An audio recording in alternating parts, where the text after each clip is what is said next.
Welcome back to the deep dive. Today, it feels a bit like a wake-up call, to be honest. We're looking at the state of fleet management in 2025, and, well, if I'm reading the room right, the era of just good enough is officially over. Oh, it really is. I mean, if you're a trades business owner watching every single dollar, or maybe a growth stage CEO trying to scale up and you're still running a fleet on We're spreadsheets, just gut instinct. right, gut instinct, 2025 is going to be a very rough year.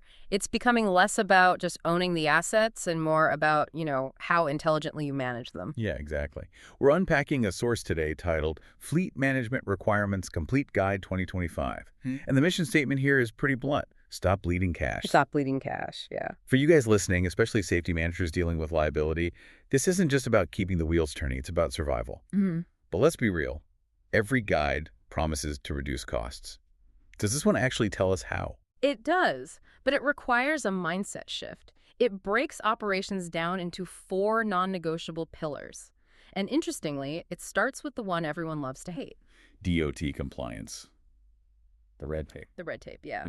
But the guide flips the script here. Usually, managers treat compliance like a tax, just something you pay to avoid a fine. Sure. This guide argues that in 2025, compliance is your license to operate. It is the baseline. If you aren't compliant, you're building a business on a fault line. One audit, one bad accident, and... The whole operation halts. Exactly. So it's not about dodging a ticket. Yeah. It is about risk mitigation. Right. You can't optimize a fleet that isn't legally allowed on the road. Okay, so assuming we aren't getting shut down by the DOT, the guide moves to the actual hardware. Preventive maintenance. Now, I feel like I've heard this term 1,000 times. Is there actually anything new here? The concept isn't new, no, but the stakes are. The guide makes a really sharp distinction between scheduled downtime and unscheduled downtime. Like the difference between an oil change on a Tuesday versus a blown engine on a Friday night. Precisely. The old school approach, driving it until it smokes, is statistically the most expensive way to run a business. Because you're paying for the repair, the tow, the driver's idle time. And the missed delivery. You need a system that predicts that breakdown before the smoke even starts. Shifting from reactive to proactive. But to do that, you need information, which brings us to the data drivers. It highlights fuel tracking specifically. Why focus so heavily on fuel? Isn't that just a fixed overhead cost? That is the trap. Fuel is often your second biggest expense after payroll, but it's also the one you have the most control over if you actually track it. How so? You can't control the price at the pump. No, but you can control consumption. The guide points out that without rigorous tracking, you are blind to theft, excessive idling, or inefficient routing. You're just leaking profit and calling it overhead. Which pairs pretty heavily with the next point, digital inspections.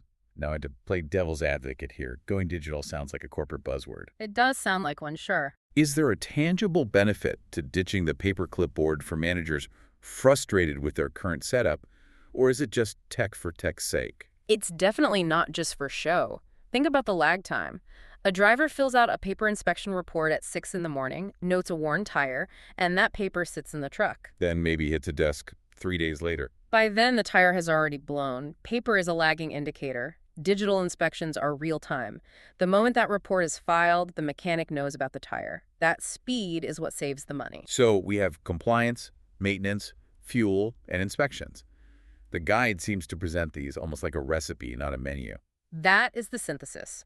The biggest mistake fleet managers make is buying 4 different software tools to handle those 4 things. You need integration. Like what you get with a comprehensive solution like Responsible Fleet GPS, you don't want fuel data in one silo and maintenance data in another. Right, because they affect each other. Poor maintenance leads to poor fuel economy. If your systems don't talk to each other, you can't see that correlation. You need a cohesive strategy. So 2025 is really the year of integration. It's about tightening the ship into one efficient machine. That is the only way to achieve the real cost savings the guide promises. It brings up a provocative thought to leave you with today. If you look at your current fleet management system, is it just telling you where your trucks are, just dots on a map? Or is it telling you how they actually perform? Because if you don't know the difference, you aren't really managing your fleet. You're just watching it burn money. Thanks for diving in with us. See you next time.